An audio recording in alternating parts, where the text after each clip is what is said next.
¿Por qué fue ejecutado Jesús en una cruz? ¿Por qué? ¿O para qué? ¿Alguien quiere decirme? ¿Por qué? ¿A la libertad? ¿Qué más decimos? Salvación. Sigan. ¿Qué más? Perdón. Bien. Garantizarnos salvación. Hay varias palabras que podemos hablar y las vamos a hablar en esta noche. Y ustedes han tocado algunos puntos. Los teólogos les gusta usar palabras cargadas con definición. Justificación, redención, propiciación. Todas son palabras que tienen que ver con la obra de Jesucristo. Algunas personas, especialmente algunos teólogos liberales o no creyentes, dicen que el acto de crucificar a Jesucristo es igual a abuso infantil. En el aspecto que nosotros decimos que ¿quién fue el que envió al hijo a morir? El Padre envió al hijo a morir, ¿verdad? Y algunas personas que no creen en el Evangelio dicen, no, eso sería abuso del Padre a hijo, ¿verdad? Pues nosotros sabemos lo contrario, mi amado hermano. Nosotros sabemos que la Biblia describe la muerte de Cristo y la obra de redentora de Cristo como algo significativo, algo valioso, algo profundo, algo hermoso. La obra de Cristo en la cruz literalmente es nuestra única esperanza.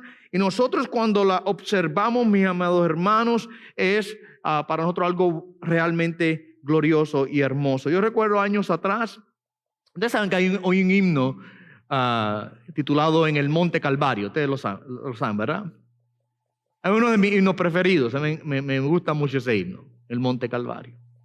Estaba una cruz, emblema de afrenta y dolor.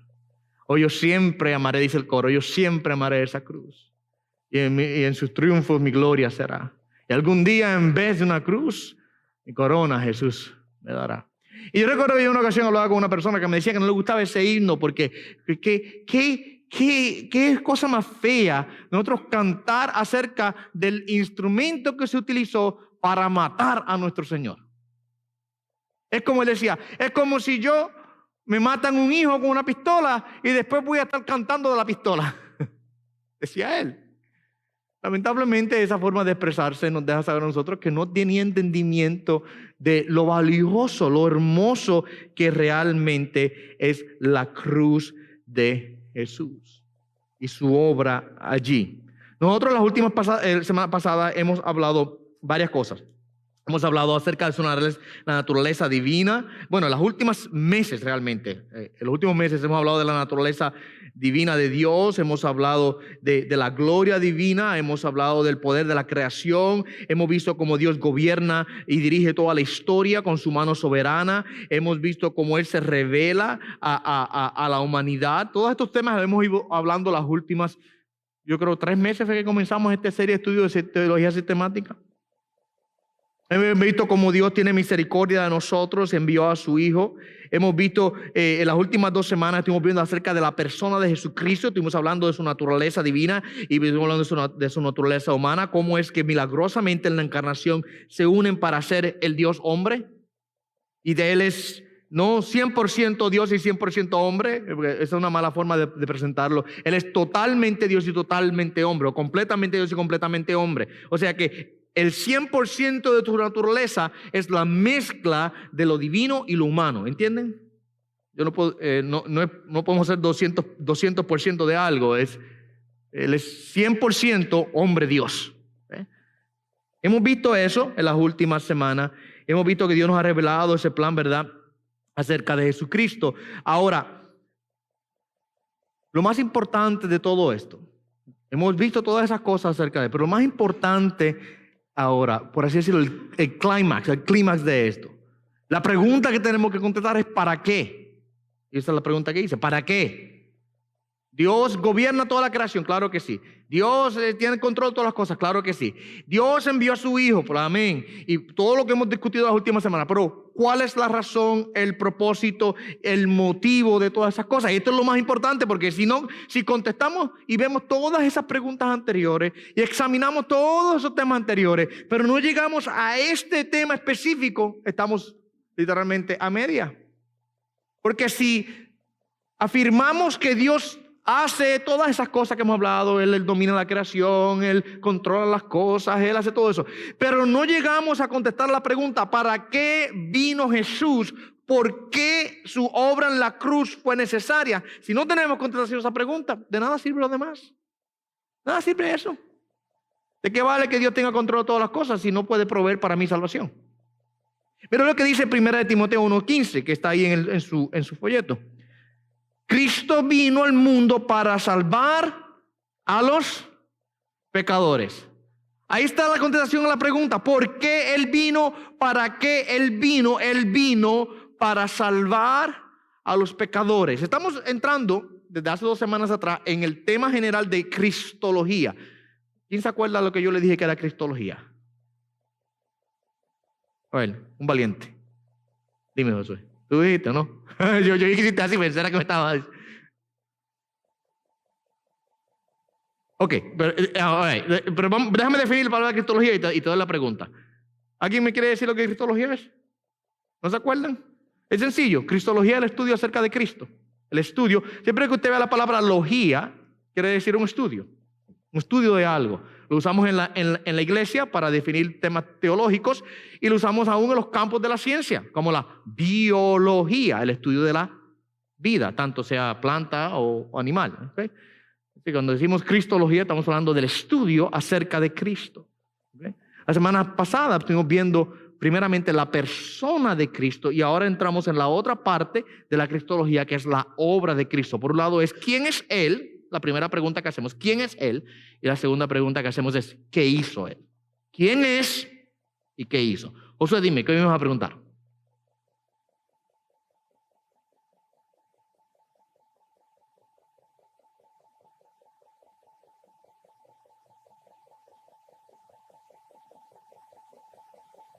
No necesariamente, porque uno no. Ok, Cristo. Ok.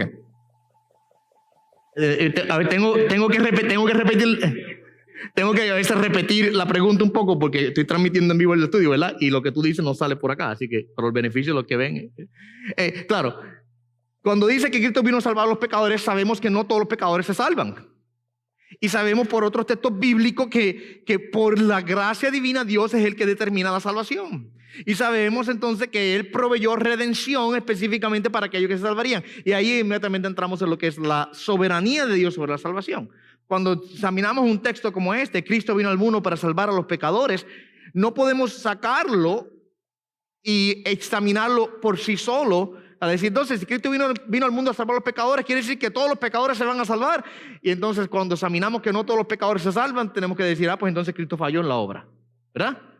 Entonces, claro, entonces no sacamos el texto lo interpretamos, ¿cómo se dice? En una caja por sí solo, sino que lo interpretamos dentro del contexto bíblico. Dentro del contexto bíblico sabemos que Dios es el que tiene control de la salvación. Pero la realidad no cambia de que Cristo vino a salvar a pecadores. Él dijo, yo vine no a los sanos, sino a ¿quién? A los enfermos. Yo vine a buscar lo que se había perdido. Y tenemos otros textos que nos hablan de la salvación de manera muy global. Por ejemplo, de tal manera amó Dios al mundo que dio a su Hijo unigénito para que todo aquel que no se pierda tenga vida eterna. Y vemos que dice, de tal manera amó Dios al mundo, y es una forma bastante general de hablar. Pero a la misma vez sabemos que el mismo texto dice, para que todo aquel que en Él cree. Pues entonces no todo el mundo se salva. ¿Quién es el que se salva? El que en Él cree, ¿ve? Que ya el texto limita la salvación. De otra manera, podemos caer en lo que se llama como universalismo. El universalismo es una falsa doctrina que enseña que todo el mundo eventualmente, como Dios es un Dios tan bueno, todo el mundo eventualmente va a ser salvo. No importa qué tipo de vida viven, todos los caminos, no importa el camino que tú cojas llevar, te llevan al cielo. Yo puedo ser la peor persona del mundo, o puedo ser, puedo ser un idólatra, puedo creer en otros dioses, o puedo no creer en ningún Dios, y eventualmente todos los caminos me llevarán al cielo. Ese es el universalismo. Y eso es peligroso porque sabemos que la Biblia no nos habla de eso, ¿verdad? No nos habla así. Ahora, el propósito de la obra de Cristo Jesús, una vez más, fue venir para ofrecerse como rescate por personas pecadoras como tú y como yo. Ahora, vamos a ver un panorama vamos a ver el panorama de la obra de Cristo. Y si nosotros podemos resumir la obra de Cristo a través de 3 oficios que Jesús cumple. Él cumple 3 oficios o 3 posiciones. Nuestro profeta, nuestro sacerdote y nuestro rey. Son los 3 oficios de que Jesucristo cumple en sí. Número 1, Jesús es la máxima revelación de Dios. Él es el profeta de Dios. Él es el profeta que Dios nos envió a nosotros. Él vino y habló la palabra de Dios. Él fue el verbo de Dios que se hizo carne. ¿Se recuerdan allá en Juan capítulo número 1? El verbo se hizo carne, la palabra. El verbo dice, la palabra de Dios se encarnó. Él es la revelación máxima de Dios. Mira lo que dice Hebreos 1, 1 y 2. Dios, habiendo hablado muchas veces de muchas maneras en otro tiempo a los padres por los profetas, en los postreros días nos ha hablado por el Hijo. ¿Ve? ¿Qué es un profeta? ¿Qué es un profeta? ¿Quién sabe? Uno que trae mensaje. Un video que iba a decir.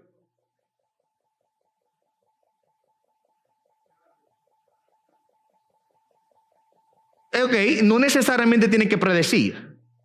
No necesariamente tiene que ver con predicción. Porque muchos de los profetas, muchos profetas hablaron de cosas futuras. Lo vemos que hicieron profecías futuras. Isaías, por ejemplo, habló de Cristo en términos futuros. Eso todos tenían cumplimiento en el futuro. Pero muchas veces el profeta lo que hacía era hablarle acerca de cosas presentes y decirle al pueblo, ustedes, por ejemplo, el caso de Israel, le hablaban al pueblo de las cosas que ellos estaban haciendo mal, por ejemplo, llamaban al arrepentimiento. Así que el ministerio profético tanto tiene el aspecto, sí, claro, de ver el mensaje que Dios trae profético hacia el futuro, pero a la misma vez el mensaje profético de la condición actual del pueblo. Lo que podemos decir entonces es que el profeta, ¿quién fue? Javier, tú dijiste, es el que trae el mensaje de Dios, el que le habla la palabra al pueblo. Ese es el profeta. Sea que Dios tiene un mensaje futuro, que es el caso de los profetas del Antiguo Testamento que hablaron de manera futura, o aún en el Nuevo Testamento tenemos a un Juan que escribió el libro de Apocalipsis, que la mayor parte del libro de Apocalipsis está por cumplirse todavía. No ha llegado.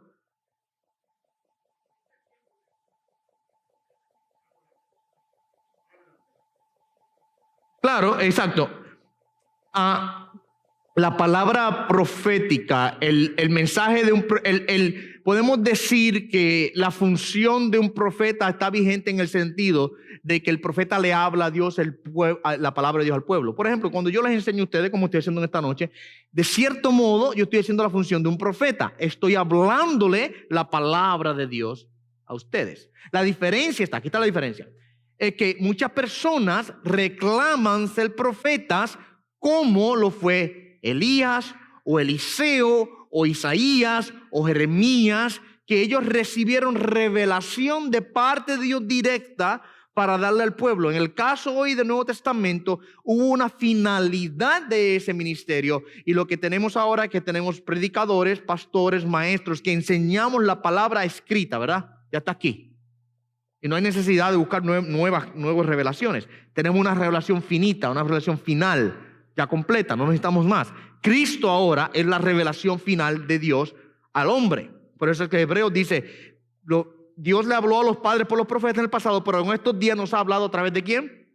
A través del Hijo. Y el Hijo ahora es el último profeta en ese sentido de la palabra. Oficialmente de Dios, enviado para traer revelación de Dios, el Hijo es el último profeta que trajo la revelación final de Dios al hombre. La revelación más completa de Dios al hombre la trajo Jesucristo. Los demás que venimos después de Jesucristo, lo que hacemos es revelar, no revelar, lo que traemos es repetir lo que ya está escrito, ¿verdad? Enseñamos lo que ya está ahí.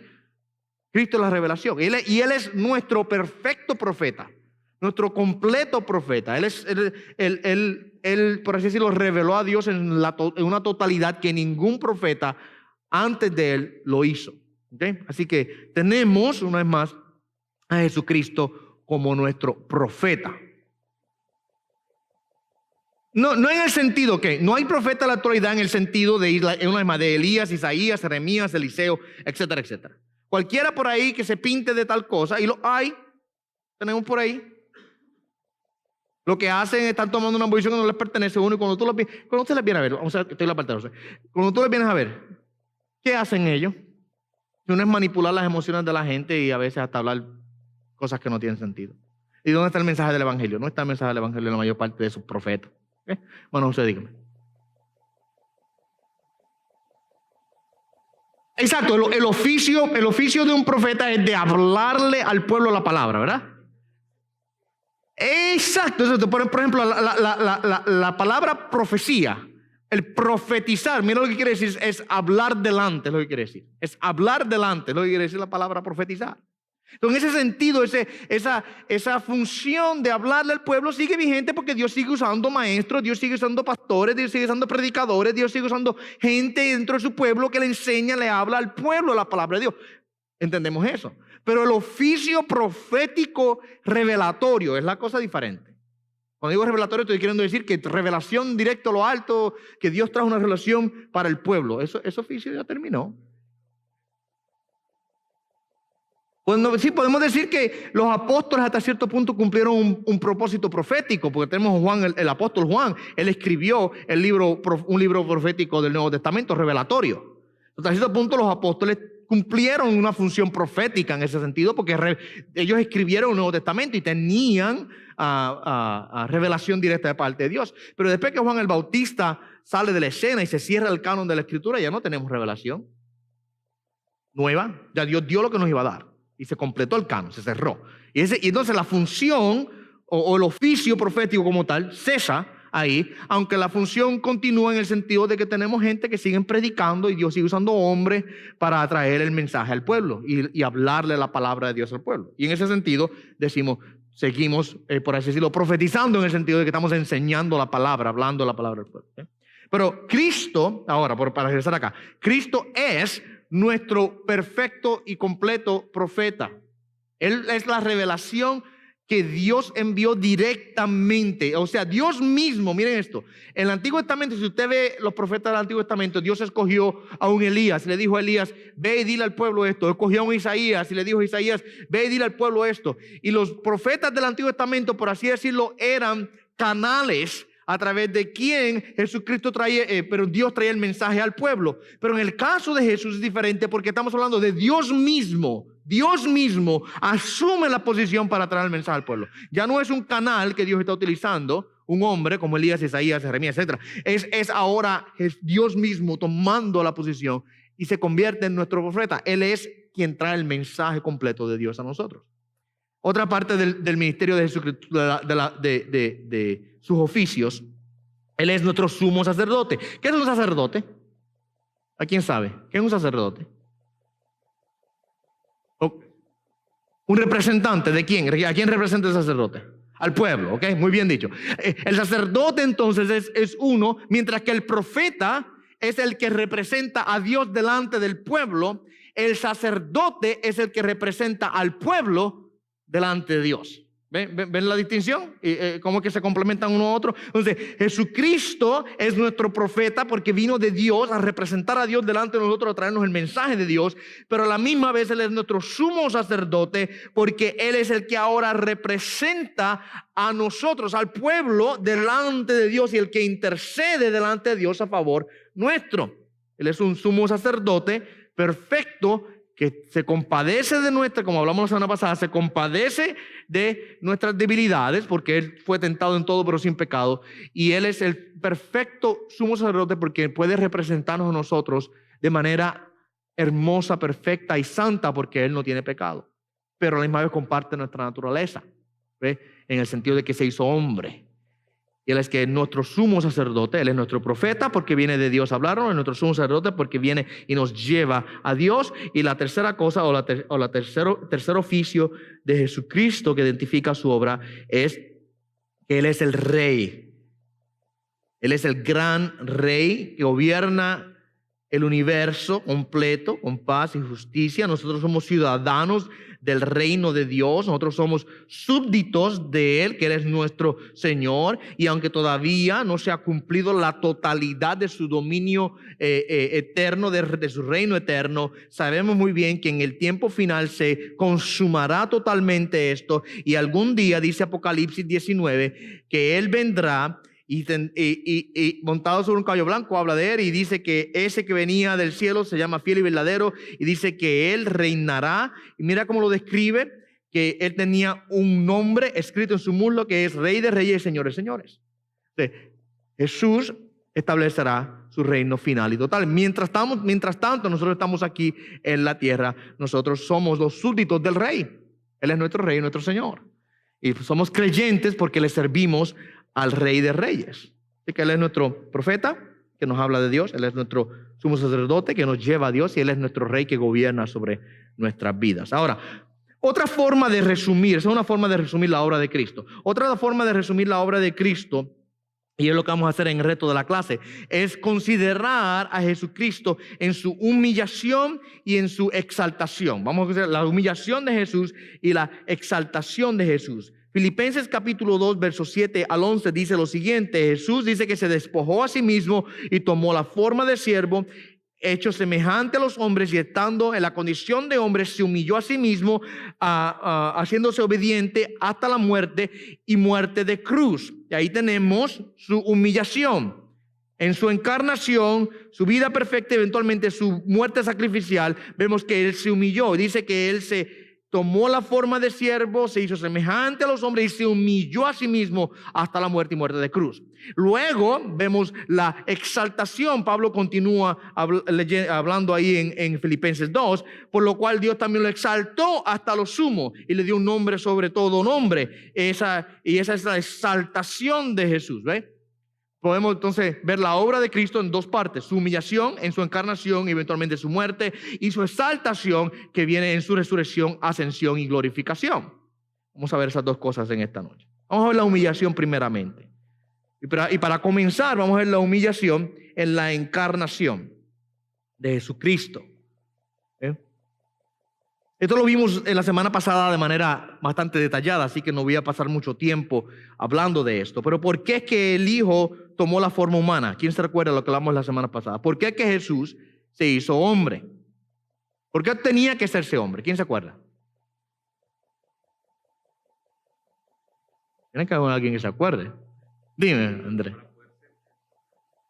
Exacto, para poder ser nuestro sacerdote.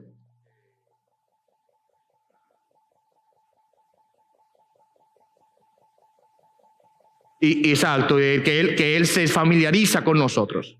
Pero para poder, y cuando usaste la primera que dijiste es muy importante, para poder ser nuestro sacerdote, para poder ser nuestro representante,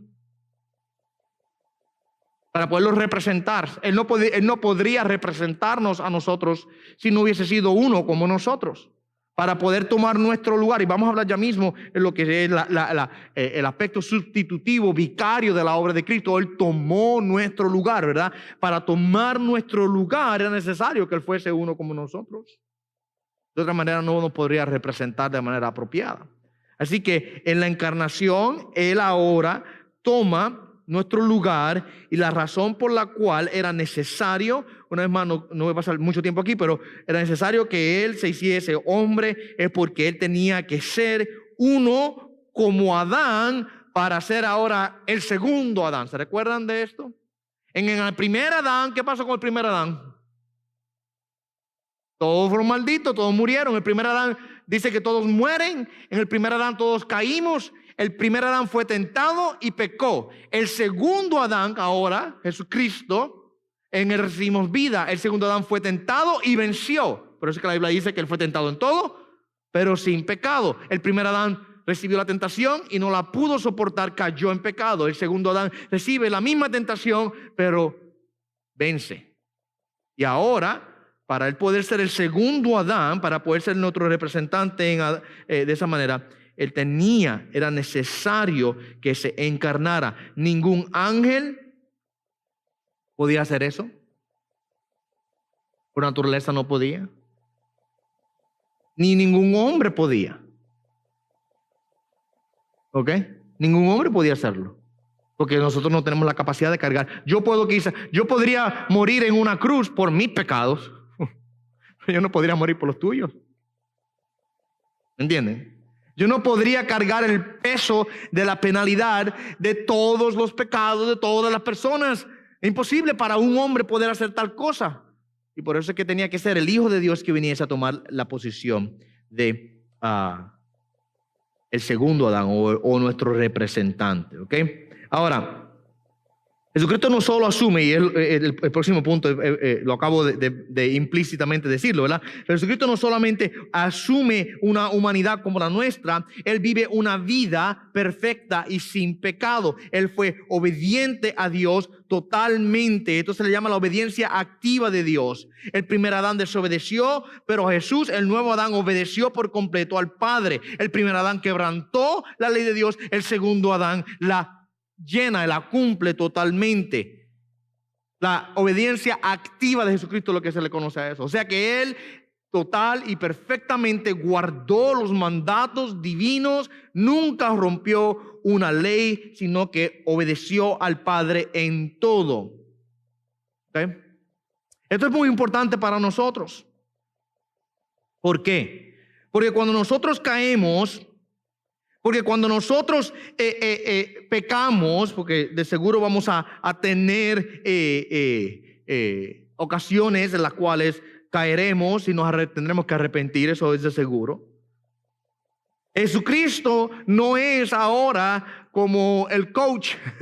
Usted sabe, muchos coaches baloncesto, estamos en la final de baloncesto, ¿verdad? Muchos de los coaches de baloncesto nunca han jugado baloncesto. Algunos sí, otros no. Saben de mente lo que es el juego, pero no de práctica. ¿Ves? Y eso ocurre a veces con muchos coaches. O sea, se estudiaron y se memorizaron todas las cosas y aprendieron, pero no necesariamente la practicaron. Algunos, muchos sí, otros no. El punto es que Jesucristo, cuando nosotros pasamos por situaciones, Él no es como un coach que nunca ha ejercitado el deporte como tal. Él es uno que lo hizo perfectamente y lo practicó, pero a la misma vez es como nosotros, en el sentido de que Él recibió la misma tentación, el mismo golpe que yo he recibido. Él lo recibió igual, aunque sin nunca pecar, ¿verdad? Él no solamente nos dice, mira, levántate y sé más fuerte. Él con ternura, de manera gentil, de manera tierna, viene a nosotros, nos invita a levantarnos, nos trae, nos fortalece en nuestras debilidades, nos lleva a que nos acerquemos a Él, nos trae socorro cuando necesitamos socorro, nos trae consuelo cuando así lo necesitamos. ¿Okay? Ahora, por más maravillosas que la encarnación de Cristo y la vida sin pecado de Cristo fueron, no completan la obra de Cristo. Si Cristo vino y nació y vivió, ¿qué falta? Su muerte. La muerte de Cristo es necesaria para completar su obra. Era necesaria su encarnación para ser uno como nosotros. Era necesaria su vida perfecta para que me fuera acreditado a mí la justicia de Cristo. Ahorita vamos a hablar un poquito más de eso. Pero también era necesario que Él muriese para que pudiese ser el ofertorio al Padre. Mira lo que dice en Marcos capítulo 8.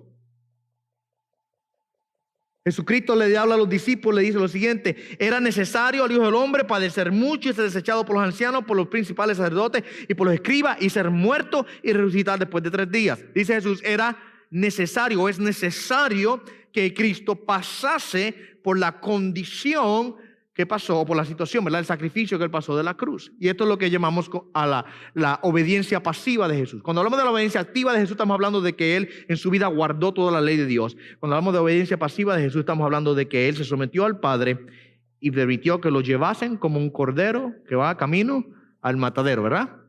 Y fue voluntariamente a la cruz y obedeció al Padre hasta la muerte y muerte de cruz, ¿ok?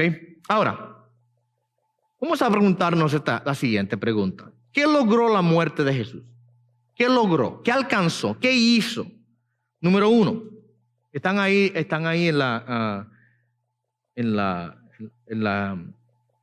punto número 6. La muerte de Cristo. Él se humilló hasta la muerte y muerte de cruz. La muerte de Cristo, número 1. Cristo es nuestro sacrificio sustitutivo penal. Cristo es nuestro sacrificio sustitutivo penal. Aquí nosotros estamos hablando, mis amados hermanos, de que Él literalmente sufrió la pena que nuestros pecados merecían. Cuando hablamos, ¿sabe lo que usted entiende lo que la palabra penal es, verdad? Nosotros cuando hablamos del sistema penal, ¿de qué estamos hablando? Cuando decimos el sistema penal, del castigo, justicia, en la corte, Entonces, el sistema penal nuestro es el sistema de justicia que dice tú vas para la cárcel porque cometiste un crimen y tienes que pagar por el mismo. De Cristo, su muerte expiatoria fue, mi amado hermano, penal en el sentido que Él sufrió la pena que nuestros pecados incurrieron. O sea, Él pagó el precio de la muerte. Mira lo que dice Isaías 53:5, mas Él herido fue por nuestras transgresiones, dice Él, molido por nuestros pecados. O sea que el precio que mi pecado merecía lo cargó Jesús. Primera de Pedro 2:24, llevó Él mismo nuestros pecados en su cuerpo sobre el madero para que nosotros, estando muertos a los pecados, vivamos a la justicia. Él literalmente pagó el precio. ¿Qué dice la Biblia que la paga del pecado, que la paga del pecado es? De muerte. La paga del pecado es muerte. Todo el alma que pecare, esa morirá. Eso está en la Escritura, ¿verdad? Entonces, Cristo, al ofrecerse en la muerte en la cruz, se convierte en la paga que nosotros no podíamos ofrecer por nuestra propia cuenta. Así que su muerte expiatoria fue penal, y no solamente fue penal, también fue sustitutiva. ¿Qué quiere decir que fue sustitutiva? Quiere decir que Él tomó legítimamente nuestro lugar. La idea, aquí estamos hablando de que Él nos sacó de ahí y tomó el lugar nuestro. En el Antiguo Testamento tenemos unas cuantas imágenes a esta idea de la muerte sustitutiva. Por ejemplo, en el libro de Éxodo encontramos la historia cuando Dios envía las 10 plagas sobre Egipto. ¿Y cuál es la número 10? La número 10, ¿cuál era? La muerte de los primogénitos, ¿verdad? Sí, todo dice el texto que morirían todos los primogénitos, aún de los animales. Eso fue un castigo que Dios envía sobre Egipto. Ahora, mira lo que Dios le dice a Israel a través de Moisés. Cada familia tomará un cordero y tomarán y matarán el cordero y tomarán la sangre del cordero. ¿Qué iban a hacer con la sangre del cordero? Ponerla sobre las puertas de sus casas. Iban a tomar una brocha, por así decirlo, ¿verdad? Iban a pintar las puertas de su casa con la sangre del cordero. Y usted dice, pero pastor, eso como que, ay, qué raro eso. Es un simbolismo que Dios está estableciendo ahí. El cordero fue el pago sustitutivo a favor del pueblo. Y cuando el ángel de la muerte pasó, vio la sangre del cordero y dijo, en esta casa no tengo que entrar. ¿Entienden eso? Eso es un simbolismo, un puro simbolismo. Dios lo estableció porque iba a apuntar lo que eventualmente vendría en Jesucristo. Que Jesucristo es nuestro cordero pascual, que su sangre se derrama a favor nuestro. Él tomó el lugar que nosotros merecíamos tener. Es, por así decirlo, el sacrificio sustitutivo. Él es el que tomó el lugar nuestro. Él fue contado con los transgresores, dice, ¿verdad? Isaías 53, 12. Él tomó el lugar de los pecadores. Él lo trataron como si fuera pecador, aunque no era pecador, y tomó nuestro lugar. Él tomó nuestro lugar. Dime, hermano Andrés.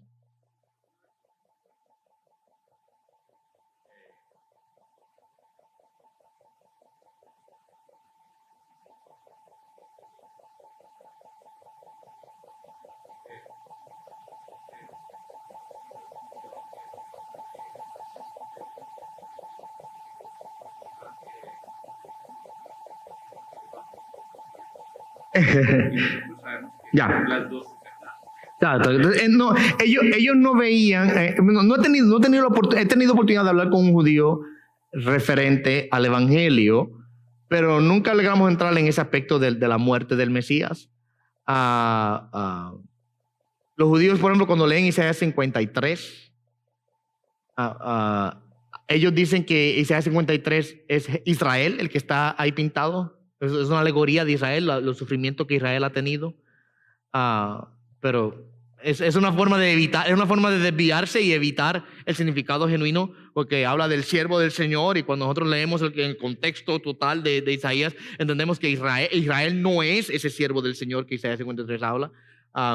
Entonces, no tiene la oportunidad de hablar con ninguno de ellos, con un judío respecto a eso, pero sabemos muy bien, por el testimonio de la Escritura, y dos, por el testimonio de la historia también, que una de las razones por las cuales ellos rechazan a Jesús es porque ellos vieron que el castigo que Jesús recibió como en el madero es descualificante como Mesías.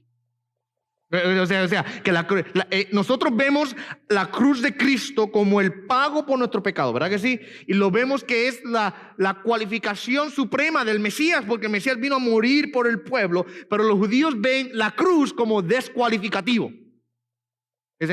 Maldito todo es el que cuelga un madero, dice la palabra. Entonces, ellos no entienden que sí, esa es una verdad, porque se hizo maldición. El que no conoció pecado, se hizo pecado por nosotros. Él se hizo maldición a sí mismo a favor nuestro, ¿verdad? Y ese aspecto ellos no lo entienden. Ellos creen que el Mesías iba a ser su rey, pero ese aspecto de que moriría realmente no lo cuadraban, no les lo entendían. Bueno, miren. Los discípulos del Señor Jesucristo pasó 3 años con ellos. Y una buena parte de esos 3 años que Jesucristo pasó con ellos, sabe que Jesucristo le pasó diciendo a ellos: era necesario que el Hijo del Hombre muera y resucite al tercer día. ¿Cuántas veces Jesús dijo eso a los discípulos? En un sinnúmero de ocasiones se lo dijo. Y cuando llegó la hora de la cruz, ¿qué hicieron? A correr, se ha dicho, y estaban todos desesperados y no sabían lo que se iban a hacer. ¡Ay, Dios mío! ¿Y cuántas veces Él le dijo era necesario que Él muriese y que al tercer día? ¿Por qué ellos no lo entendían? Pues no lo querían entender, porque en su teología del Mesías, ese aspecto de la muerte de Jesús o del Mesías no estaba presente. Ellos no lo comprendían, especialmente el tipo de muerte que Jesucristo murió, que sufrió, ¿verdad? En una cruz. Clavado. Era, para que ustedes entiendan, la muerte en cruz en el tiempo de Jesús era la muerte más vergonzosa que usted podría sufrir. Nosotros no lo demostramos de esta manera en ninguna película o en ningún representación, pero los romanos crucificaban al condenado desnudo, totalmente desnudo. Era una forma de infligir mucho más castigo sobre la persona. Ellos muchas veces cuando traían a uno a condenarlo de esa manera, lo desnudaban. ¿Sabes lo que está desnudo ante el público? La vergüenza que eso le trae a la persona. Eso inmediatamente coge al condenado y lo pone en una posición de sumisión absoluta inmediatamente. Porque se ve avergonzado delante de todo. Entonces, y no solamente la desnudez, sino el golpe, el dolor. Era una muerte extremadamente vergonzosa y horripilante.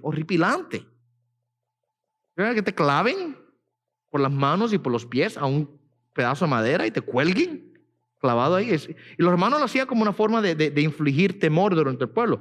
Nadie se revele. El que se revela aquí, mira lo que le espera. Y lo ponían públicamente, lo ponían a veces en las montañas así, o en los caminos, en lugares altos donde la gente lo pudieran ver, para que vieran lo que le pasa a uno que se atreve a rebelarse en contra de Roma, ¿verdad? Así que es una muerte extremadamente brutal, ¿verdad? Por eso los judíos no comprendían eso, no entendían que era necesario que Él muriese. Así que la muerte de Jesucristo fue una muerte penal, fue sustitutiva, Él tomó nuestro lugar y fue una muerte que logró la propiciación. Esa es otra palabra. Pues al principio les pregunté, ¿qué hizo Jesús? ¿Para qué vino Jesús? Y todos ustedes contestaron de diferentes formas. Él vino a salvar los pecados de los demás. Y le dije a ustedes, los teólogos le damos diferentes palabras para definir la obra de Cristo. Penal, sustitutiva, y fue la propiciación. Esta otra palabra importante, fue la propiciación de la ira de Dios. ¿Qué quiere decir eso? Quiere decir que la buena ira, la santa ira de Dios en contra del pecado fue resuelta, fue removida en el sacrificio de Jesucristo. Cuando hablamos de que Cristo es nuestra propiciación, estamos hablando de que Él proveyó, Él satisfació la ira de Dios, se vio satisfecha. Cuando hablamos de la ira de Dios, sé que a mucha gente no le gusta este tema porque todo el mundo quiere hablar de un Dios amoroso, siempre amoroso. Dios, hay que un Diosito bueno, buenito Dios que manda besos del cielo. Así que todo el mundo quiere ver a Dios. Y en la cultura general hispana nuestra, que es tan religiosa, la religiosidad a veces es peor que el ateísmo, digo yo a veces. Todo el mundo dice, papito Dios. ¿Te has escuchado eso, verdad? Ese papito Dios, ay, qué papito Dios tan lindo, ¿verdad? Y nos hacemos una idea de un Dios que es bondadoso, pero que no está airado. O sea, que es misericordioso. Y la Biblia sí habla que Dios es un Dios misericordioso y bueno. Pero la misma vez que dice Él. Dios es amor, pero también es ¿qué? Un fuego consumidor. Está airado en contra del pecado y no solamente del pecado, del pecador, dice la Biblia. Está airado en contra del pecador. Entonces, ¿cómo el pecador puede ahora presentarse delante del fuego consumidor de Dios en contra del pecado? Aquella alma que se presente delante de Dios es consumida por el fuego de la ira de Dios. Cristo ahora en su sacrificio se convierte en la propiciación delante de Dios. Él tomó la copa que nos pertenecía a nosotros. Es lo que dice Gálatas 3:13. Cristo nos redimió de la maldición de la ley, hecho por nosotros maldición, porque Cristo está maldito el que es colgado en un madero. Él tomó, así se tomó, absorbió lo que nos correspondía a nosotros tomar. Cuando Él dijo en la cruz, consumado es, ¿de qué estaba hablando? De que toda la copa de la ira de Dios, mi amado hermano, fue directamente absorbida por Jesús. Esa es la idea de la propiciación. Él ahora satisface la ira divina. Miren, ustedes saben que en el tabernáculo, ¿alguien aquí no ha estudiado el tabernáculo? ¿Tabernáculo? ¿No? Todos saben un poquito, aunque sea un chin del tabernáculo. Okay. El tabernáculo era la tienda de reunión del pueblo de Israel en el desierto. Y habían diferentes áreas con diferentes funciones.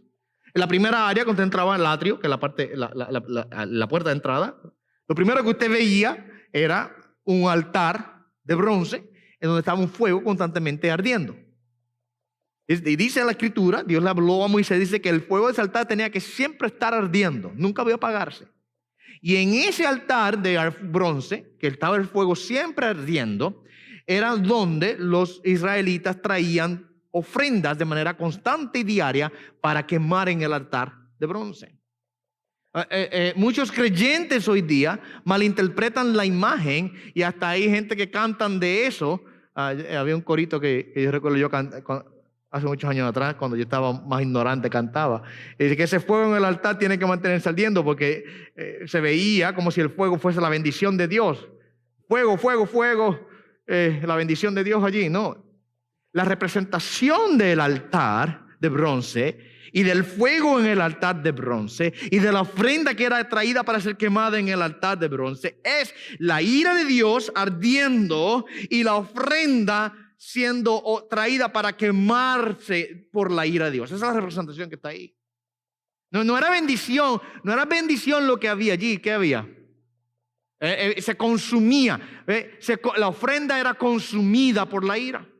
El problema con eso era que constantemente tenía que traerse una ofrenda nueva y otra ofrenda nueva y otra ofrenda nueva y al otro día de nuevo y por la tarde de nuevo y en la mañana de nuevo y constantemente tenían que traerse ofrenda porque nuestras ofrendas nunca pueden propiciar la ira de Dios.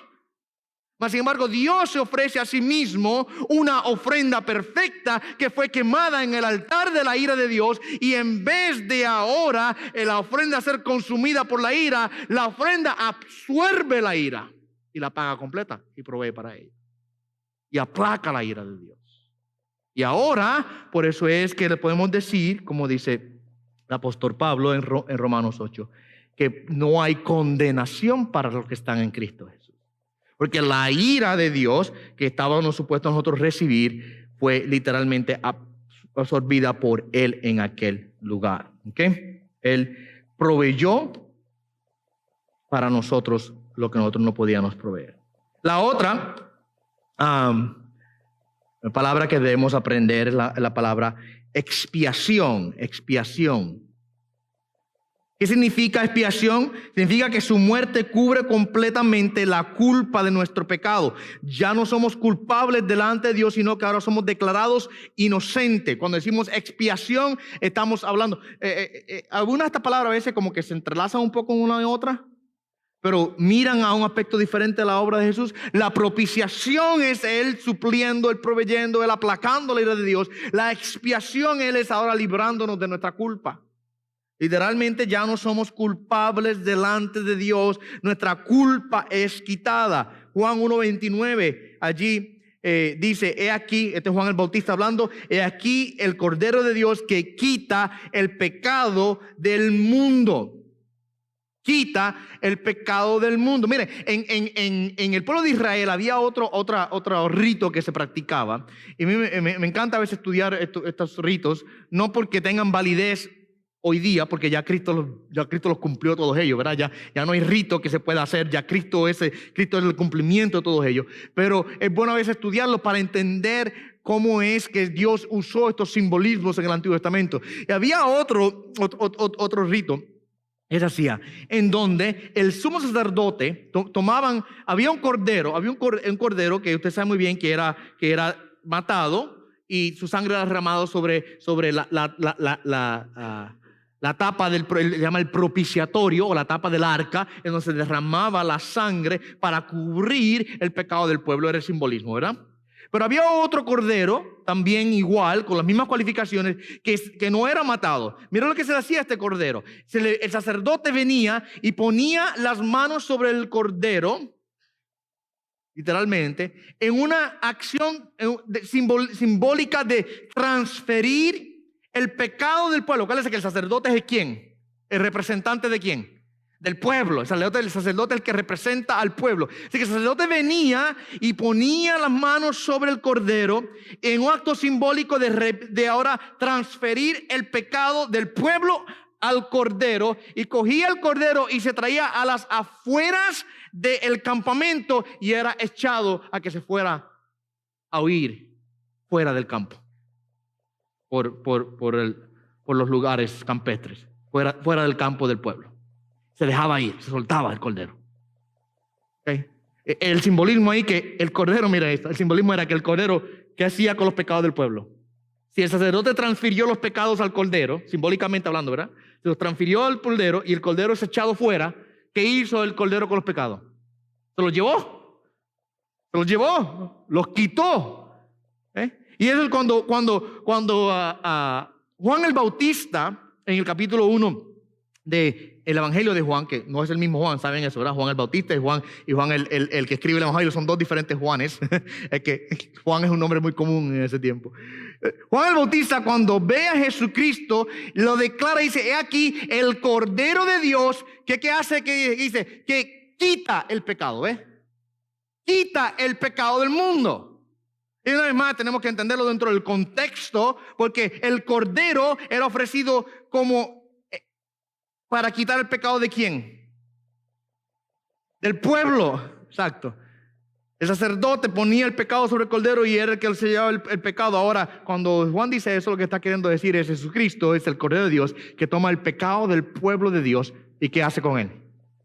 Lo lleva, lo quita. Y que Él es nuestra expiación.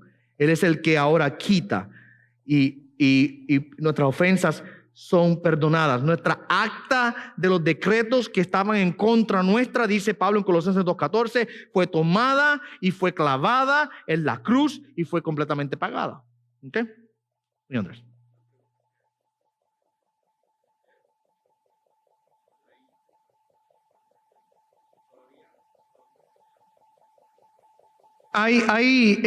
Si se hacen los sacrificios actuales en el judaísmo, mira, el judaísmo actual tiene muchas variantes. Tenemos gente que son judíos de tradición y ven sus fiestas como la Pascua, por ejemplo, y otras, Yom Kippur, como una práctica cultural. Totalmente cultural. Se reúnen, hacen las celebraciones de la comida, ese tema, pero es simplemente algo cultural. No tiene que ver, no hay un significado espiritual para ellos, no existe una verdad revelatoria de parte de Dios, sino que simplemente algo que, como somos judíos, nos identificamos con, por ejemplo, en Puerto Rico, yo hablo como puertorriqueño que se verá en Puerto Rico, nos vamos de parranda en Navidad y esas son las relaciones de los puertorriqueños, todos los años entonces es algo cultural. Entonces para muchos judíos sus fiestas y sus celebraciones son solamente culturales. Ahora hay algunos judíos que son bien ortodoxos, que aunque no están practicando, porque hay judíos ortodoxos en todo el mundo, que no están practicando el sacrificio como tal, no lo están practicando. La razón por la cual no lo están practicando es porque uno no tiene el templo. No tienen. Ahí todavía en esa área ya hay los samaritanos todavía viven. ¿Sabe que la de judíos y samaritanos? Los samaritanos son israelitas también. Lo que pasa es que eran israelitas mezclados con pueblos paganos. Y por eso los judíos que eran del sur no les gustaba a los samaritanos que eran del norte, porque los veían como mezclados, ¿verdad? Esa era la riña que ellos tenían. Pero todavía hay samaritanos allá que hoy día que todavía tienen altar y los queman y todavía están haciendo eso hoy día. Pero el judío como tal, el judío del sur, Jerusalén, ¿qué pasó con el templo de ellos? Lo destruyeron. Y entonces tenemos judíos que hoy día están tratando quieren reconstruir el templo para volver a restituir el culto a Dios. Ellos todavía ven que eso es un mandato y quieren hacerlo. Pero lamentablemente no importa si lo hacen o no. Ya el último cordero del sacrificio fue ofrecido en una Pascua hace 2000 años atrás, ¿verdad? Ya no hay necesidad de ofrecerlos más.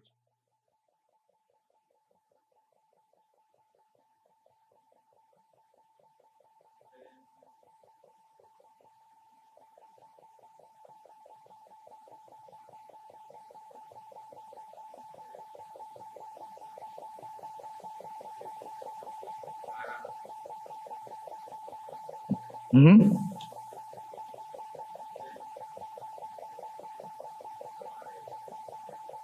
Sí, te entiendo. Acuérdate que la mayor parte de los judíos hoy día, especialmente si son ortodoxos, su religión es una religión de obras. Son fariseos, ¿verdad? Y lo que hacen simplemente es supuestamente agradar a Dios por sus obras.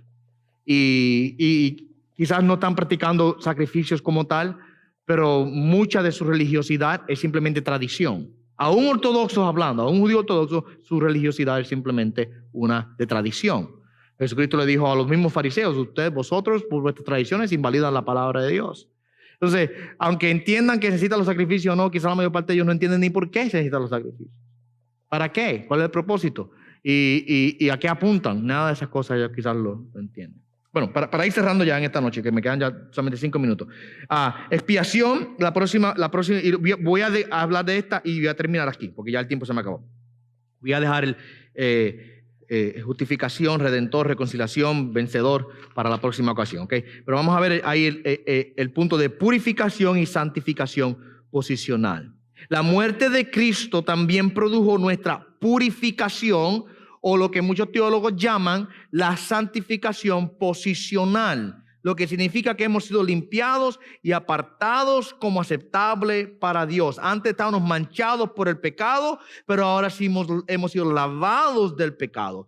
Primera de Juan 1:7 dice: la sangre de Jesucristo, su Hijo, nos limpia de todo pecado. O sea, ahí vemos el aspecto de la purificación. No solamente el sacrificio de Jesús propició la ira de Dios, expió nuestro pecado, sino que nos purificó de nuestro pecado. ¿Por qué eso es importante? ¿Por qué es importante que no solamente recibamos la expiación del pecado, sino la purificación del pecado? ¿Por qué es importante? A ver, ¿alguien quiere aventurarse a decirme? Claro que Dios busca una iglesia que no tenga mancha, arruga, y que alguien que esté totalmente limpio, ¿correcto? Dios no nos puede aceptar delante de su presencia a menos que no estemos completamente limpiados. ¿Okay? Miren, la expiación del pecado es importante porque Dios tiene que quitar el pecado, pero la purificación del pecado es importante porque Dios puede venir, hoy yo vine donde Dios me quitó el pecado, pero definitivamente yo no voy a poder continuar viviendo una vida perfecta, voy a pecar, voy a caer. Necesito que no solamente se me expíe el pecado cometido, sino que se me purifique en mi posición delante de Dios y se me declare justo. De otra manera, yo no puedo entrar delante de la presencia de Dios. No es necesario solamente que Dios pague mi pecado, es necesario que Dios me transforme, me haga de nuevo. Porque pagar el pecado, expiar mi pecado, mi amado hermano, sería simple y sencillamente el Dios decir, te voy a perdonar los pecados que has cometido. Pero no cambia mi naturaleza, no me declara ahora totalmente santo delante de su presencia. Así que necesitamos no solamente la expiación del pecado, necesitamos la purificación de nuestras almas para que ahora no solamente estamos perdonados, sino que estamos también limpiados de la condición de la naturaleza de pecado que teníamos nosotros. Miren, una de las verdades que yo les he hablado a ustedes en muchas ocasiones respecto a la santificación, he usado estas palabras un sinnúmero de ocasiones, y con esto cierro. Nosotros somos santificados posicionalmente y prácticamente. Posicionalmente en el sentido que Dios me declara santo delante de Él prácticamente, porque yo ahora de manera regular en mi vida debo vivir buscando la obediencia a Dios. La santificación práctica es lo que yo hago en mi vida de manera regular. La santificación posicional es lo que Dios hizo por mí. Y posicionalmente hablando, la obra de Cristo literalmente nos declara limpios. ¿Okay? En la cruz Él cambia totalmente quienes somos nosotros, ¿ok? Y yo creo que cerramos con este pensamiento. Vale la pena nosotros darle gloria a Dios por esto. Meditemos en lo hermoso, en lo precioso, en lo bello que es que Cristo Jesús nos limpia. Miren, el hombre pasa una vida entera. El hombre religioso pasa una vida entera buscando limpiarse a sí mismo. Una vida entera. Y buscan diferentes maneras para limpiarse. Sentidos de culpa muchas veces les carga la cabeza. Unos tratan de ahogar la culpa con prácticas pecaminosas, otros tratan de limpiarse con prácticas religiosas. Pasan una vida entera buscando deshacerse de la culpa del pecado. Se inventan religiones, se inventan ritos, se inventan métodos o ideologías. Y hay diferentes formas de hacerlo. Hay gente hoy día que utilizan cuantas prácticas, aún seculares, para buscar librarse de alguna manera de la culpabilidad del pecado que está sobre sus vidas. Pero qué hermoso y qué es precioso es que, mis amados hermanos, Cristo ya ofreció su sangre para ser el agente que nos purifica y nos limpia totalmente. Mira lo que dice en Efesios, y cierro con este verso bíblico, capítulo 5, Efesios 5, verso 25, si no me equivoco. Está hablando del matrimonio aquí, por supuesto.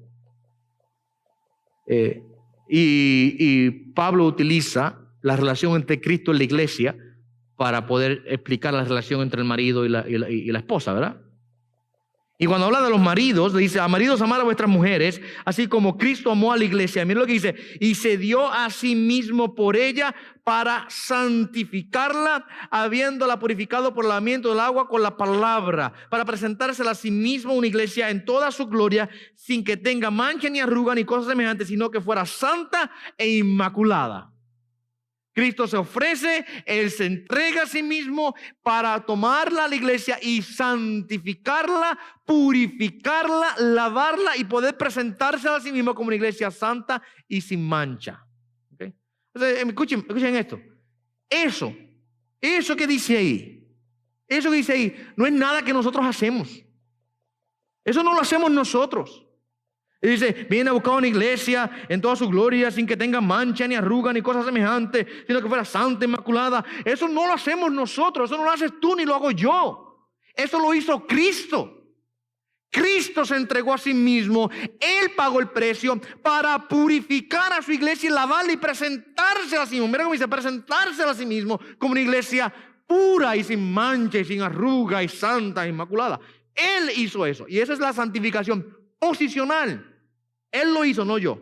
Claro, eso no descarta ahora que viene el otro aspecto, el otro lado de la moneda, ¿verdad? Que es la santificación práctica. Ahora, porque estoy en Cristo, me comporto de esta manera. Porque Él me ha lavado, me comporto como limpio. ¿Eso quiere decir, verdad? Porque estoy libre en Cristo, me comporto como uno. Como soy hijo de Dios, me comporto como hijo de Dios, etcétera, etcétera. O sea, el lado práctico está basado en el lado posicional. No descartamos el lado práctico, pero tenemos que entender que el lado posicional no lo hacemos nosotros. Ese es el error de mucha gente, que creen que de alguna manera le corresponde al hombre, nos corresponde a nosotros lograr alcanzar la posición de santidad delante de Dios. Es imposible. Tú y yo no podemos. Recuerdo una ocasión hace muchos años atrás, un predicador que le decía a la iglesia: ya Cristo hizo la obra, lo que te toca a ti es activarla. Las implicaciones de tal declaración son muy profundas y son graves. Si Cristo hizo una obra media, ¿qué esperanza tenemos nosotros? Ese mismo predicador le decía una vez también a una persona, le decía: miren, la salvación es como una cuenta de banco. Dios te da la cuenta, pero toca a ti llenarla. Ok, pobrecito, no habrá quien se salve si es así. Cristo hizo la obra, la hizo completa. Él proveyó, Él nos expió, Él nos redimió, Él nos ha limpiado totalmente. La semana que viene veremos las otras palabras que dejamos sin tocar en esta noche: la justificación, la redención, la reconciliación y la victoria de Jesucristo a favor nuestro. ¿Okay? Son las otras partes de su obra. Las veremos la semana que viene.